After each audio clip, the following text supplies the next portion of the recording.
Varicose వ్యాధితో బాధపడుతున్నారంట. తక్కువ ఖర్చుతో ట్రీట్మెంట్ కావాలి అనుకుంటే ఎవిస్ హాస్పిటల్ని సంప్రదించండి. నమస్తే అమ్మా. నమస్తే తల్లి. అమ్మ, ఇంట్లో దేవుడి గదిలో మస్ట్గా ఉండాల్సిన దేవుడి చిత్రపటాలు అస్సలు ఉండకూడనివి అట్లా ఏమైనా ఉన్నాయా? దేవుడి గదిలో అయినా కాకపోయినా ఇంట్లో తప్పనిసరిగా ఉండాల్సిన చిత్రపటాలు ఉన్నాయమ్మా. శివ కుటుంబం, రామ పరివారం, ఇవి తప్పకుండా ఇంట్లో ఉండాలి. ఓకే. దేవుడి గదిలో అంటారా, మీ ఇష్టదైవం లేక మీ కులదైవం ఎవరు ఉన్నారో వాళ్ళ చిత్రపటాలు తప్పనిసరిగా ఉండాలి. ప్రతి వాళ్ళకి కులదైవం వేరే ఉంటారు కదా, అందరికి ఒకటే ఉండరు. ఆ కులదైవం తాలూకు చిత్రపటం ఉండాలి. సాధారణంగా చాలా మంది ఆడవాళ్ళ ఇళ్ళ సాధారణంగా చాలా మంది ఇళ్లల్లో అమ్మాయి అత్తవారింటికి వెళ్ళేటప్పుడు సాంప్రదాయకమైన కుటుంబానికి చెందినటువంటి వాళ్ళు ఒక చిన్న రాయి లాంటిది ఇచ్చి పంపిస్తారు, గౌరీదేవి అన్న పేరుతో. అది పెద్దగా విగ్రహంలాగా కూడా ఉండదు, చిన్నది, అంటే పానవట్టంలాగా అలా అలా అనిపించేట్టు చిన్నది. అది ఆ పరంపరగా ఆ అమ్మాయి మళ్ళీ తన కోడలికి ఇవ్వడం అట్లా జరుగుతూ ఉంటుంది. అంటే గౌరీదేవిని కనుక పూజించినట్టయితే ఐదో తనం బాగా ఉంటుంది అని కదా ఆవిడ దానికి కారణం. అలాగా కాక ఈ రోజుల్లో ఏమిటి ఎన్ని చిత్రపటాలు, ఎవరన్నా ఎక్కడికన్నా వెళ్ళారంటే వచ్చి బొమ్మలు తెచ్చి ఇచ్చేస్తూ ఉంటారు. ఏ తీర్థయాత్రలకు వెళ్ళినా, ఈ మధ్య తీర్థయాత్రలకు వెళ్ళే వాళ్ళ సంఖ్య కూడా పెరిగింది. అలా తెచ్చి ఏం చేయాలో తెలియట్లేదు, వీటన్నిటిని అన్ని ఉంటాయి. ఎన్ని అక్కర్లేదు, వీటన్నిటిని తుడుచుకుని వాటికి దుమ్ము పట్టకుండా చూసేటప్పటికి పూజకి సమయం ఉండదు కదా.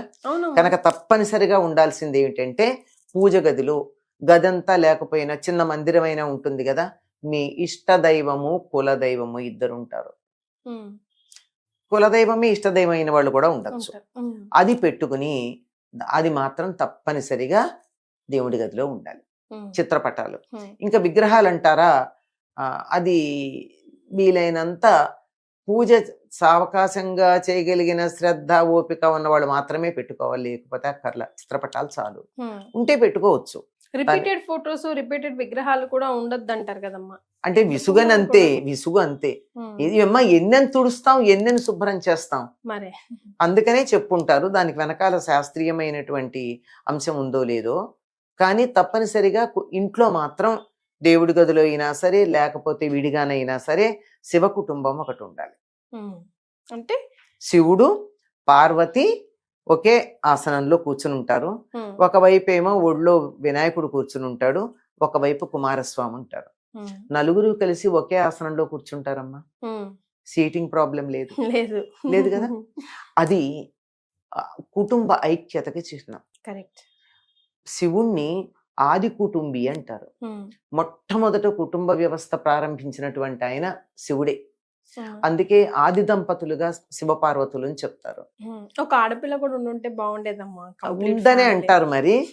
అంటే వీళ్ళు దేవతలకి సంతానం లేదు కదమ్మా, వీళ్ళు చాలా అపురూపంగా ఎంతో దానికోసం తపస్సులు చేసి అవన్నీ అయ్యాక జన్మించినటువంటి వాళ్ళు కదా. అందులో గణపతి ఎలా జన్మించాడు, ఆ తల్లి కడుపున ఏం పుట్టలేదు ఆయన, ఆవిడ బొమ్మ చేసి ప్రాణం పోసింది. కుమారస్వామి కూడా అంతే, అక్కడ 6 చోట్ల పెరిగి పైకి వచ్చాడు.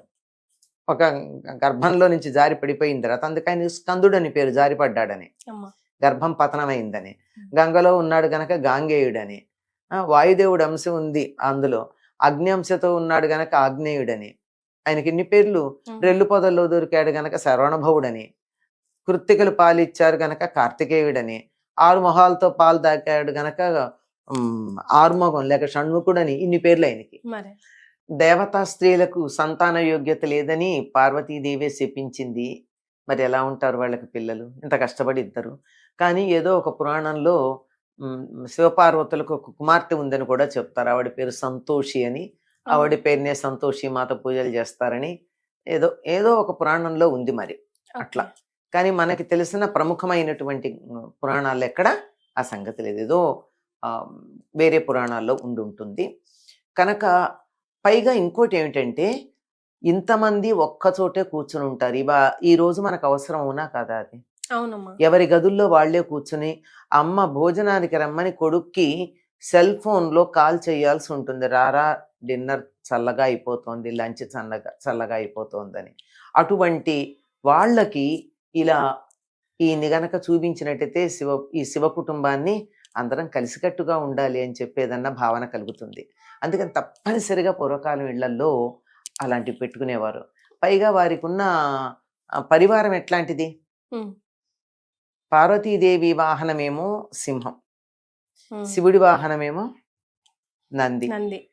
ఈ రెండు, నందిని వృషభాన్ని సింహం చూస్తే ఆగుతుందా? మరే. కానీ అవి ఎప్పుడు కసుబుసుమన్ల.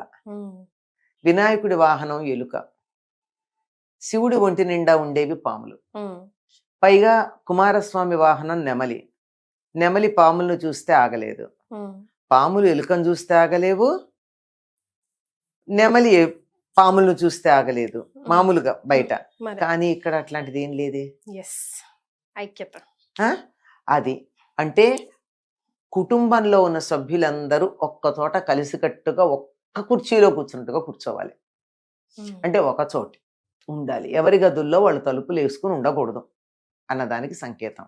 అలాగే ఈ వాహనాలు ఇవన్నీ ఉన్నాయే, అమ్మా. పనివాళ్ల వల్ల కదా అనేక రకాలైన తగాదాలు వస్తూ ఉంటాయి. ఉమ్, యజమాని కన్నా యజమాని తాలూకు పనివాళ్ళకి కొమ్ములు ఎక్కువ మరే. బాగా చెప్పారమ్మా. కదా. అవును. మా సారు అని చెప్తూ ఉంటారు. అని వాళ్ళు దెబ్బలాడుకోకుండా ఉండడానికి సంకేతం ఈ వెనకాల ఉండేటటువంటి వీళ్ళ వాహనాలన్నీ. ఉమ్, ఇది గనక మనం చూస్తే ఎప్పుడో ఒకప్పుడు పిల్లల కన్నా పెద్దల కన్నా ఐకమత్యంగా ఉండాలి కుటుంబ సభ్యులు అనే సంగతి మనసులోకి వస్తుందా రాదా? వస్తుందమ్మా. అందుకని ఇంట్లో అందరికీ కనపడేటట్టుగా శివ కుటుంబం యొక్క చిత్రపటం ఉండాలి. అలాగే రామ పరివారం ఉండాలి. అన్నదమ్ములు ఎలా ఉండాలి ఉమ్, అనేటటువంటి దానికి, తనకన్నా చిన్నవాళ్ళని ఎలా పాలించాలి అన్నదానికి, పెద్దవాళ్ళ మాట ఎలా వినాలి అన్నదానికి, ఇవన్నీ కూడా రాముడు ఆయన అన్నదమ్ములు ప్రతీకలు. కనుక రామ పరివారం, శివ శివ కుటుంబం చిత్రాలు కనీసం దేవుడి గదిలో కాకపోయినా ఇంట్లో ఎక్కడొక్కడ ఉండాలి. ఎస్. ఇక దేవుడి గదిలో అంటారా, దేవుడి గది కావచ్చు, గూడు కావచ్చు, అలమర కావచ్చు, ఏదన్నా కావచ్చు, అమ్మా. అక్కడ తప్పనిసరిగా మీ కులదైవం, ఇష్టదైవం ఇష్టదైవం. చాలు. ఎక్కువ ఉంటే కష్టపడతాం. వాటిని అలంకరించటం, వాటికి బొట్లు పెట్టడం, పూలు పెట్టడం, ఇవన్నీ చేయడం, నిర్మాల్యం తీయడం, దీంట్లో ఎక్కువ సమయం పడుతుంది. పూజకు అసలు సమయం ఉండదు. మీకు వేరే పనేమీ లేదు, తీరికగా ఉన్నారు, రోజుకో 2 గంటలు దేవుడు పూజ చేయడానికి సమయాన్ని వెచ్చించగలరు అన్నప్పుడు మీ ఇష్టం వచ్చిన అన్ని బొమ్మలు పెట్టుకోవచ్చు. రైట్. వాటన్నిటిని రోజు తుడుచుకోండి, బొట్లు పెట్టండి, పూలు పెట్టండి, అలంకారం చేయండి. నిన్నటివన్నీ తీయడానికి 1 అరగంట. మరే. అందుకని ఇది మాత్రం చాలా ప్రధానం అమ్మ. పిల్లలు భయపడుతుంటే మాత్రం హనుమంతుడి ఫోటో పెడితే చాలు. ఉమ్, అది రామ పరివారంలో ఉన్న హనుమంతుడిని చూపించినా చాలు. అది మనకు కనపడదంటే దగ్గరుంటే, అసలు హనుమంతుడిని చూస్తేనే భూత ప్రేత యక్ష రాక్షస పిశాచాదులన్నీ తొలగిపోతాయి గనక పిల్లలకి భయం కలిగితే చూపించడానికి హనుమంతుడి ఫోటో ఉంటే చాలు. సింపుల్. చాలా సంతోషం అమ్మా. ధన్యవాదాలు.